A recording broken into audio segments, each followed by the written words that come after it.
Oh my goodness, it's been a dramatic start to the day. We need to talk about the Jew in the basement.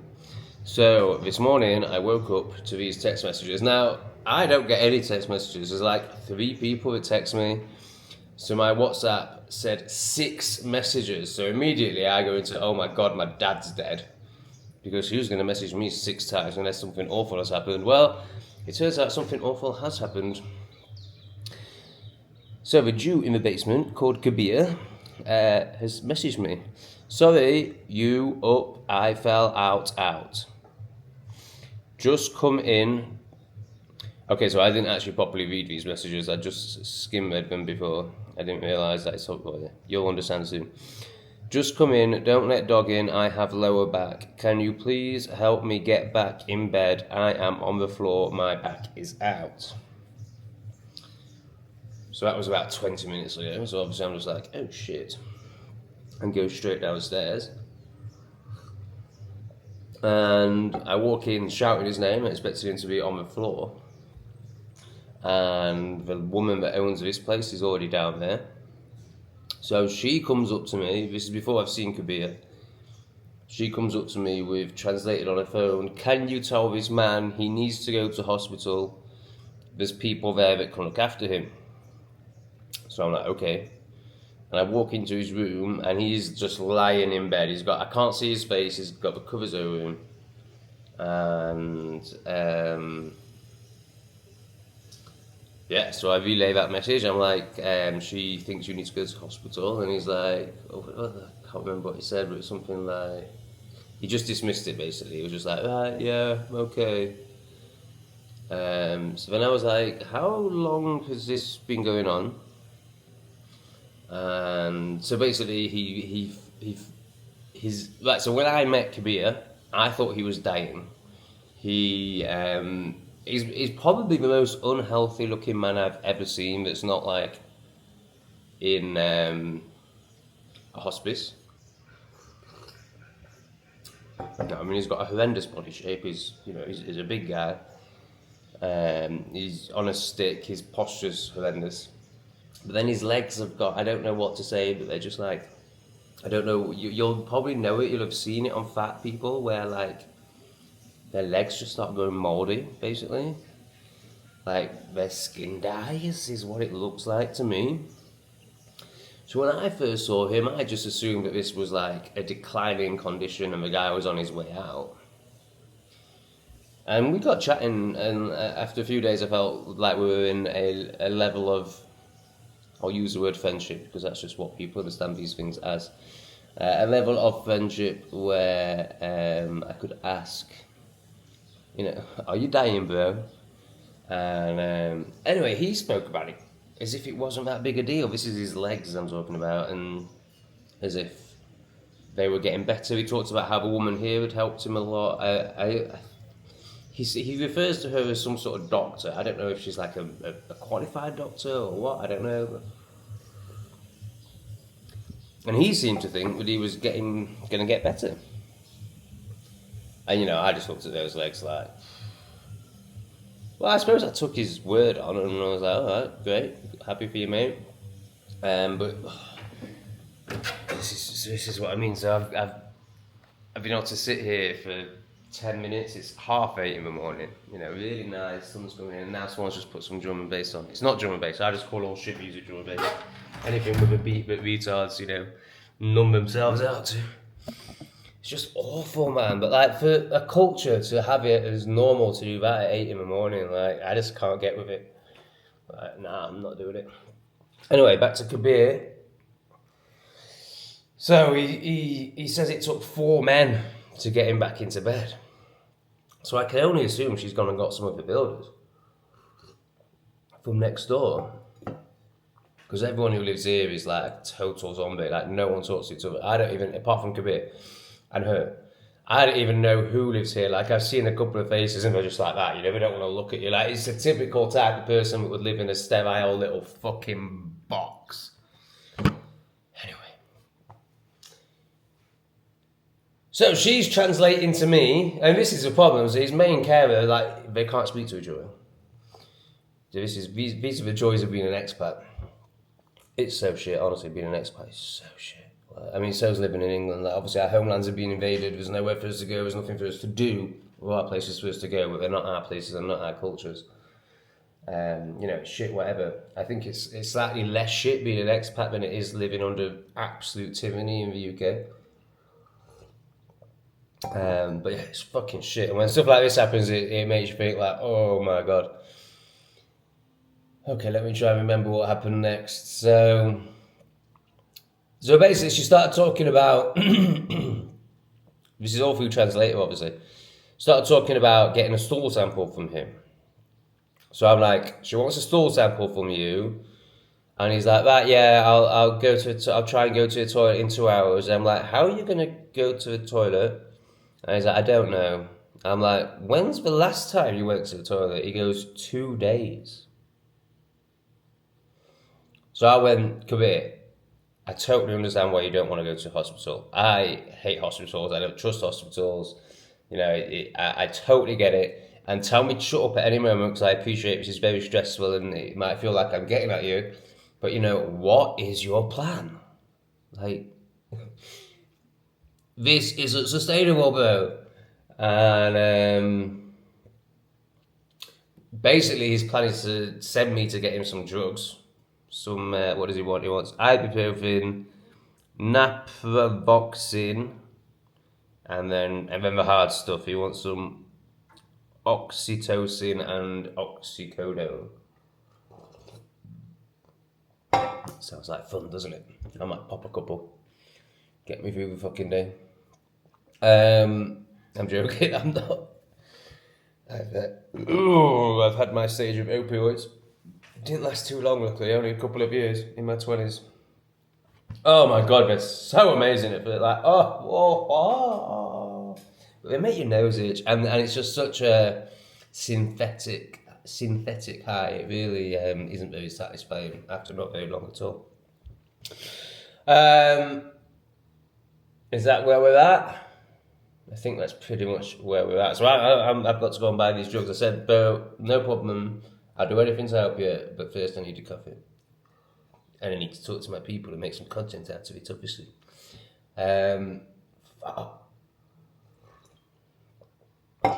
But it's just completely unsustainable. And he's so lucky that the woman here is the way she is. Like, so hit or miss. But obviously this is one of the scariest things about being an expat and getting old and getting ill. And many of the people in the comment section on my videos are like, have you got travel insurance? What do you do? Like they worry about things that I just don't even consider, But then, I guess you can come a cropper. So, in my experience, most, the cultures are so different that, most people out here are really kind and are helpful, but I remember feeling when I was in Bali, let's put it that way, when I was in Bali and I thought I'd lost my passport, I remember feeling like, oh, these guys don't give a fuck. Like when I spoke to my hosts, and they were basically just laughing about it. And I was just like, and it was like this realization of like how alone you are out here and like, how little help you will actually get when the shit hits the fan. So this woman here is unbelievable. Like, so basically, it's, I get it from his position. Like, I get why he doesn't want to go to hospital, but also he's being incredibly selfish because if he doesn't go to hospital, it means every moment of her day is dedicated to him. She's got 2 kids and a business to run. Like, so it is unsustainable. Like, he has to either employ somebody or multiple people to be in his flat all the time, or he has to go to hospital. But oh my god, I can't imagine going to a hospital. I mean, any hospital. I mean, god, a hospital in England is just, it's full of Africans and all sorts now, isn't it? I imagine it would just be carnage. In fact, I would rather go to a hospital out here. But just because the culture's so noisy out here, I imagine the hospital would be just so noisy and chaotic. And then there's the language barrier, and oh god, what a nightmare. And then just a hospital, just the fact that it's all based on the Rothschilds and petroleum dressed up as medicine. Like, it's just fucked. Oh my god, what a world we live in. So, I will take you down there. You're going to meet Dow as well, which is Kabir's dog that I've been wanting to introduce you to for a while. Obviously, I'm not going to show you Kabir in his most vulnerable situation, but I'll take you into his flat and you can watch the drama unfold. And also, we're going to go and buy some drugs over the counter, so that's kind of interesting, isn't it? So these drugs, so these actually are drugs, you know, as opposed to what people call drugs. Yeah, so in England, you need a prescription to get these drugs. These are opioids. These are the real deal. So, yeah, let's go and find out if you can buy them over the counter. I believe you can. I don't think it's going to be, I think it's just going to be like buying paracetamol. Fucking hell, it's devastating, man. Oh, bless him, like he's shaking, like his hands are shaking. Like I was like, has this ever happened to you before? And he's like, no. Like apparently his legs just gave way. 2 days ago he was talking about amoebas, it means parasites. And so it's obviously been going on for a couple of days. So I was like, so what's happened here? Like, have your legs given way, or did you? I was like, what's happened here? It was like I fell out of bed, and I was like, right, did you fall out of bed and then couldn't get back up, or did your legs give way? And I think, if I remember right, his legs gave way. So, you know, his legs are fucked. So this isn't going to get any better. This isn't just like, so he thinks his plan is to take a stool sample and find out if it's parasites or not. If it is parasites, I think he thinks he can treat it. If it isn't parasites, I think he's accepting he might have to go to hospital. But this isn't parasites. This is a man that hasn't looked after himself for 60 years. Yeah, this is a man who's let his legs.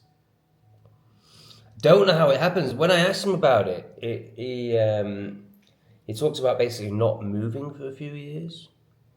So I think it's like when people get fat and they just sit in a chair for 3 years and their legs go all like crusty and deep red, dark purple. You'll probably have seen it. That's not getting any better.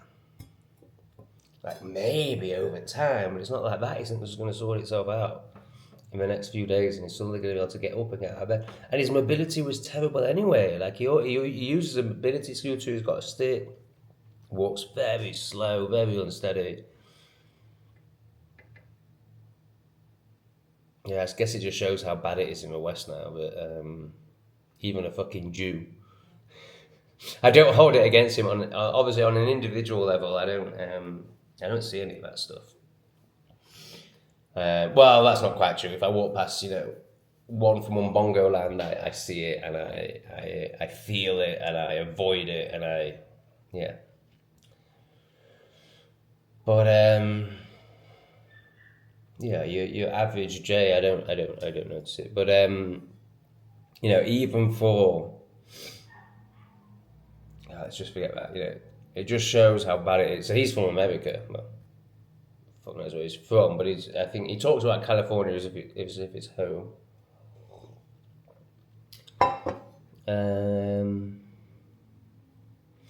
Yeah, just how bad it is in the West now that a man would choose to live in a country where he's got no support, he can't speak the language, and he can't walk. Yet he's still better off out here than he is in, Western country. Alright, let's go buy some drugs.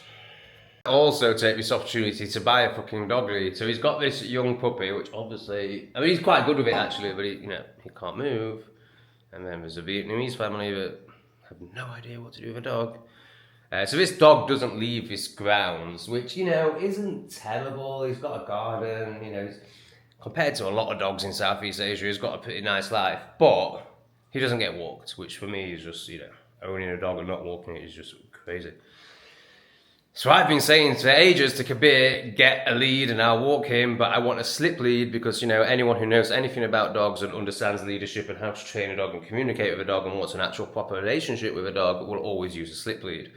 But he's like lip-tarded, pussy, oh, slip leads are cool, because we don't know how to, I don't want to make this about training dogs, but basically he doesn't know how to communicate with dogs, so therefore he'd use a slip lead incorrectly, and therefore he projects onto it that it's cool, rather than I'm a spaz and I don't know how to use it. So I basically said I'm not. So he said, "Oh, here, take this chain lead." And I'm like, "It's not. That's not a lead. Like, you want me to train this dog, but you don't want me to have the right equipment to do it. Like, no." So I basically just given up on it and realised it. You know, I asked him about 4 times, "Have you got the lead? Have you got the lead? Have you got the lead?" "Oh, I'll get it tomorrow. I'll get it tomorrow." And I realised, oh, he's not getting this fucking lead, is he? Well, now he's going to give me some money to buy him some drugs. So I'm also going to go to a pet shop and buy a lead. And then I'll be like, "Oh, guess what? I've got a lead, so I can sort Dow out while you're incapacitated." And he'll be like, "Oh, thanks, dude. Thanks, dude." So that will solve that problem as well. Do a building progress report for regular viewers. I haven't filmed for about a week, so every time I film, I'll just give you a little shot of that, and you should see it slowly become, or fastly become that. Fastly. There's got to be a better word than fastly. That's Kabir's scooter. Kabir lives down there. Yeah, that's not been too bad, because I'm on the back of a building. It's not been too bad, and this one is much quieter now. Like, they have their moments, but you know, actually the main thing that's bothering me now is just the retards in the flats. These retards that never open the curtains, I think they moved out, so that's been good. But a guy above me, you know, last night I was at the point where I'm like, has this guy actually got a workshop? Like, actually starting to think, I think he actually has got a workshop in his flat, because there's just no understanding the level of noise that he makes. But yeah, it's got a lot better since this calmed down. Anyway, let's go and get some jugs and dog leads and things. Alright, we've made it to Hi Boss Pet Store. Let's see if a slip lead is a thing in Vietnam. You see, this is what you get. You get the opposite of slip leads. You get spaz leads. It just drives me crazy. So I used to be a dog trainer. The amount of leads that are so poorly designed that just, you know, look a bit gimmicky, like that is so what you want with a lead, without going into it too much and trying to bore you, you want communication between you and your dog. The last thing you want is the collar, a big gap between the collar and the neck, where his mum used to talk to him, his mum used to pick him up, where all his instincts are. You need to communicate with this. You don't use some spaz lead that has an extra contraption on it that makes the pulling even fucking worse, and the lack of communication between the two of you. Just unbelievable. I hate this shit. There's just no way, like, there's just no way that Vietnam, you're going to have to go to such a specialist shop to find a slip lead. Like, there's just no way, like, it's just all gimmicky, tacky crap.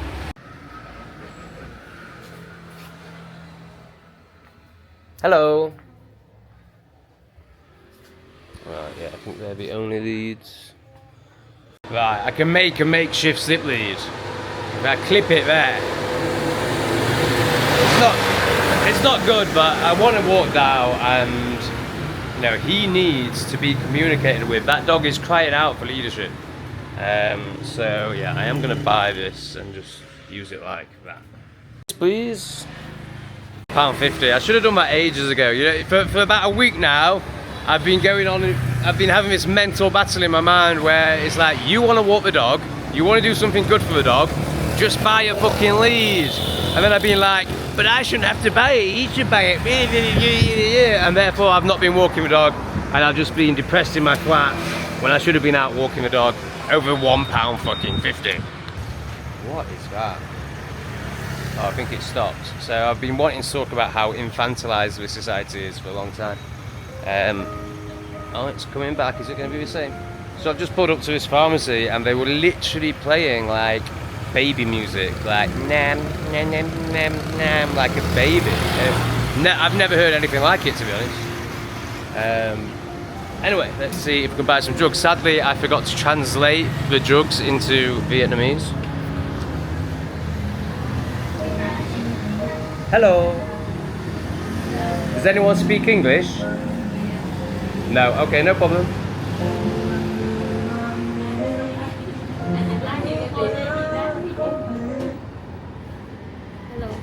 Hello.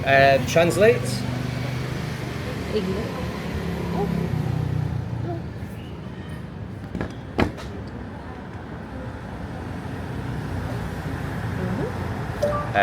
ibuprofen and naproxen. That's one.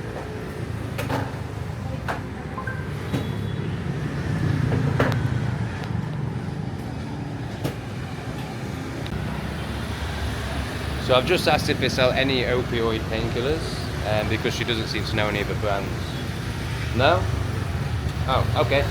Alright, I'll just take these then, please. I think the issue there may have been the camera.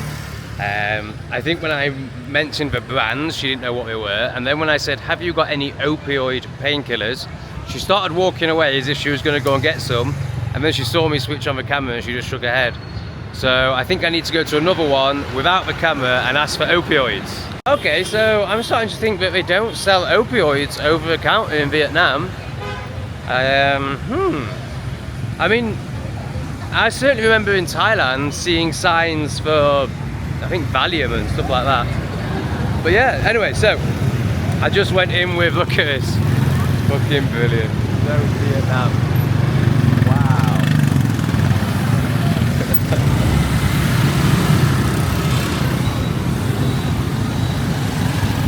Anyway, so it seems that, well, I've been to 2 pharmacies and I just had Translate on my phone about one saying, do you sell any opioid painkillers? So I look like such an addict going into these places. So that could be the issue. Right, so we're back in the dance club. It's not too loud today, but it is Winmart, because apparently they sell ice in here and he says he needs some ice. We're not going to sell ice, are they? I knew I won't be able to find that. There's no ice. It's not been a very successful trip, to be honest. Anyway, so I've ended up with some like arthritis medicine, which I asked Gemini and it was like, yeah, it does kill pain. So we'll give him that and we'll see what he says. And there's no fucking ice. So really it's been a total fail. I got a crap dog lead, I got no ice, I got the wrong painkillers.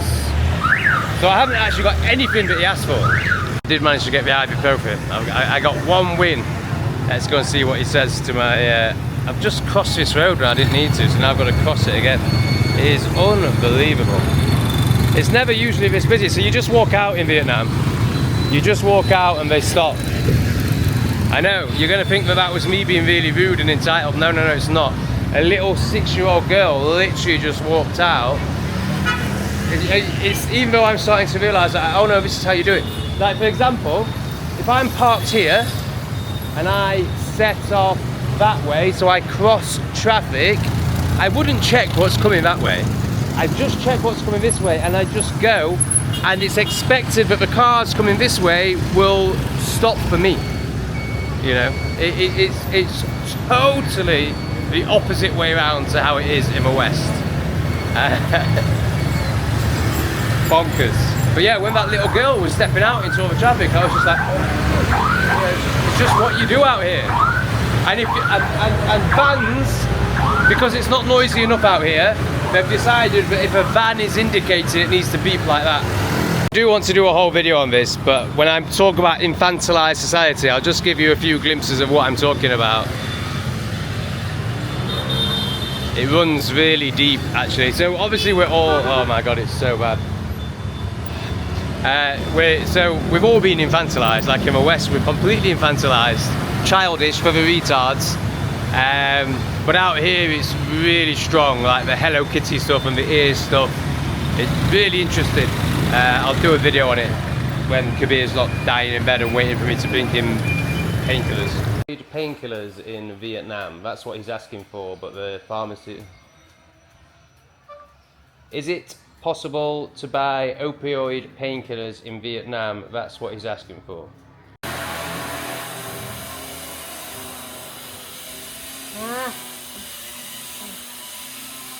Cảm ơn bạn, tôi đã đi mua thuốc rồi.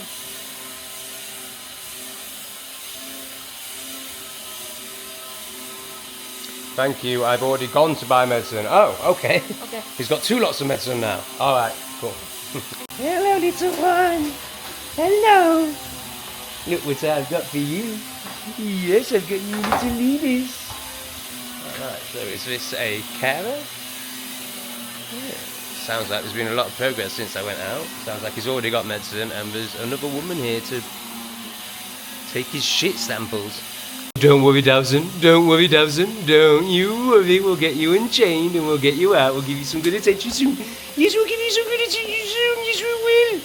Look, this is going to change your life. Oh, yes, it is. Yes, it is. Yes, it is. Hey.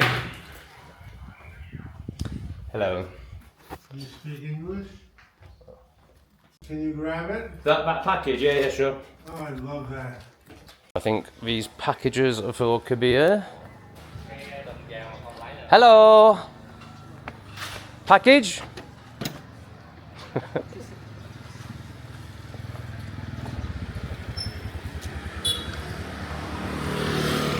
Yes. He's downstairs.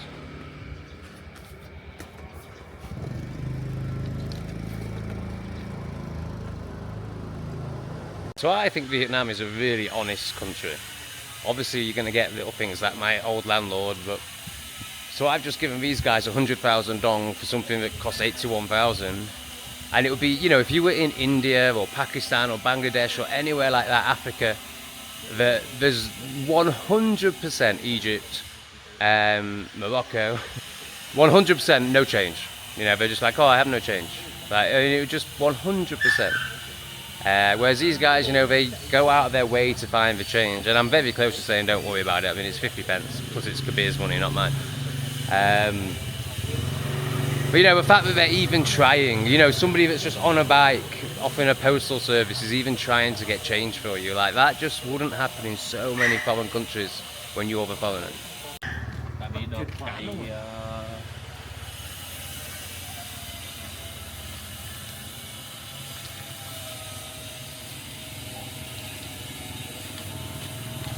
Come on. So we've got a little Dawson in the flats. Hey, Dad, what do you make of it all? We just went out for a walk, so his first walk ever, and oh my god, he was so scared, like cowering. So we didn't get very far. I thought I'd just introduce him to my flat. Oh, we've done some new camera settings and it seems to be working, but it switches on straight away as soon as I open it. So I've just had a right chat with Gemini. Really debating on like whether I should move to Laos. So I'm going to do a whole video on this because it's massive.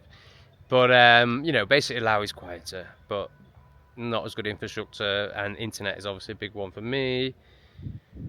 So I was and then there's the whole Agenda 2030 war and how that affects things. You know, like I say, it's a whole video in itself.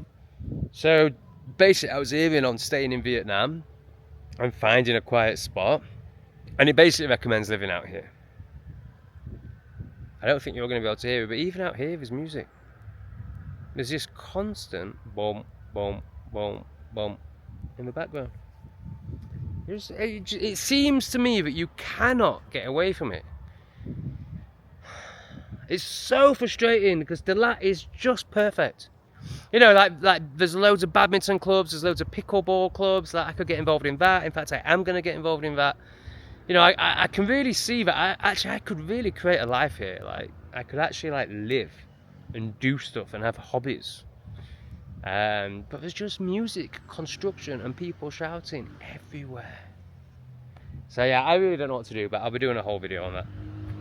Anyway, now I'm going to go and see a man about to duck, which is actually code for a woman about to J. It's really confusing, the whole new camera thing. Anyway, I've come to these strawberry shops. Let's find out how much the strawberries are. Hello, how much for, yeah? 90. 90? Okay, that sounds good. Let's do it. Alright. 150. No, that one looks like better value for money. One, yes, please. What else do they sell here? We've got dried strawberries. Oh, we've got all sorts of dried fruits. I imagine honey is going to be... Is that honey? Oh, I don't know. I'm a bit overwhelmed with it all. I think just getting strawberries for today is an achievement. It's the first time I bought today, and I drive past this every day. For some reason I feel a bit like, ooh, I don't know if I feel a bit scared about going in there. Ah, so this is the dried strawberry. So good. So good.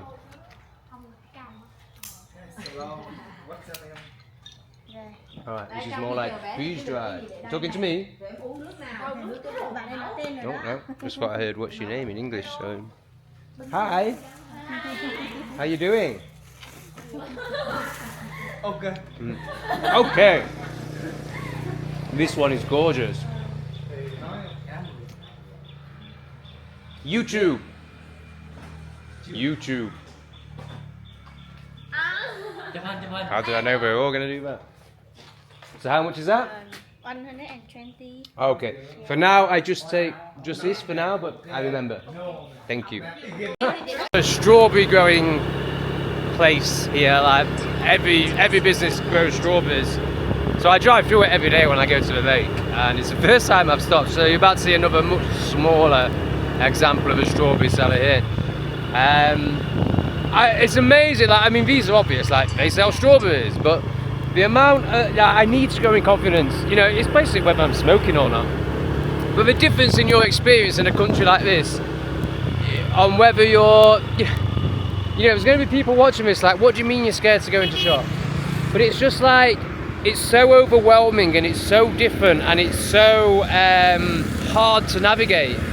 That I find it's easier to one, use Grab, which is a Deliveroo basically, and two, if you find a restaurant that you know works and sells rice and chicken, then I end up just going there again and again and again and again, which is basically what I'm doing now. But there's so many restaurants I pass or shacks, but I'm like, just go in and find out. But it's like that awkward trying to work out what it is, then realising you don't want it and walking away, then that puts me off. But I just have to start doing it, 'cause it's the only way you can live out here. Like, you can't, you just gotta fucking experience it. Okay, so this is where I want to live. But as you've just seen at the top, there's massive construction trucks, like there's still going to be construction, there's still going to be people singing, because that's what they do.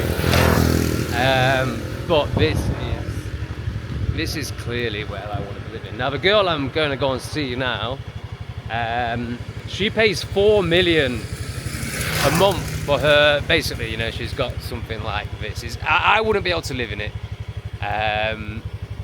but I almost could, you know, if it had a bigger window. So what's $4 million a month? That's £120 a month, $150. Yeah, she's got something like this, basically.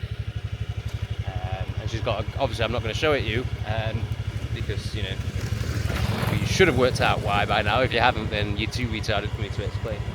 And she's got a gorgeous garden, and she's overlooking all of the valley. So for context, I'm paying $8.5 million for my place.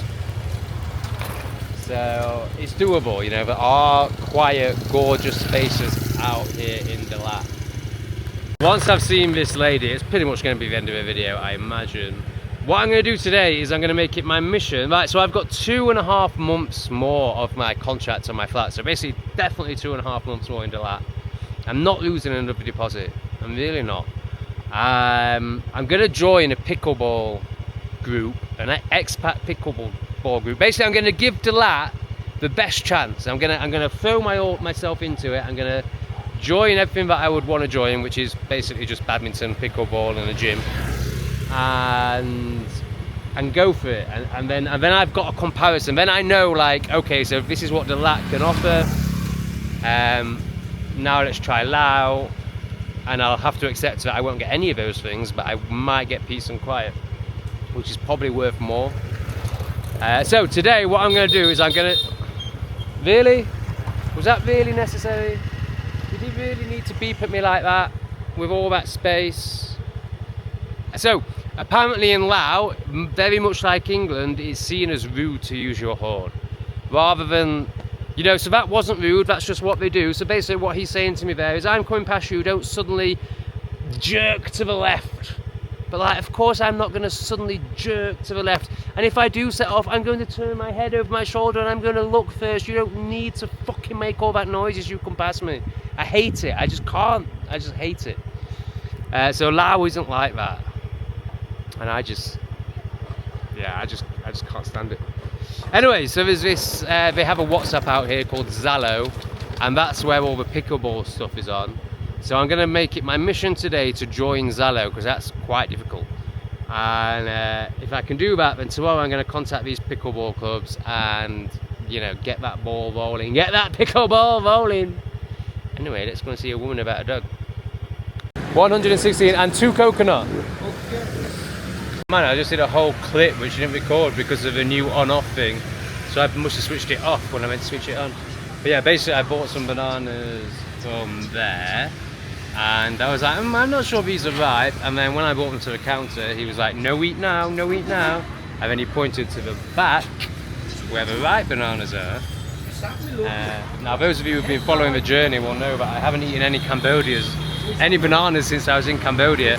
And I realised that I was eating bananas full of worms or parasites or something disgusting. So yeah, I've been too traumatised to eat a banana, but now I've got some strawberries. I've got to do, obviously I've got to do banana and strawberry smoothies. Road in Vietnam, so we just put our hand in the air, walk out. Actually, that was timed impeccably.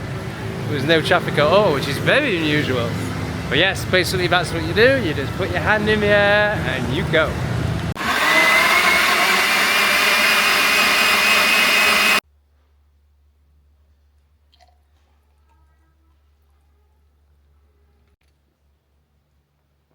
Oh yeah, I need to start buying ice. It's too warm. Oh my god, buying this smoothie machine was such a winner.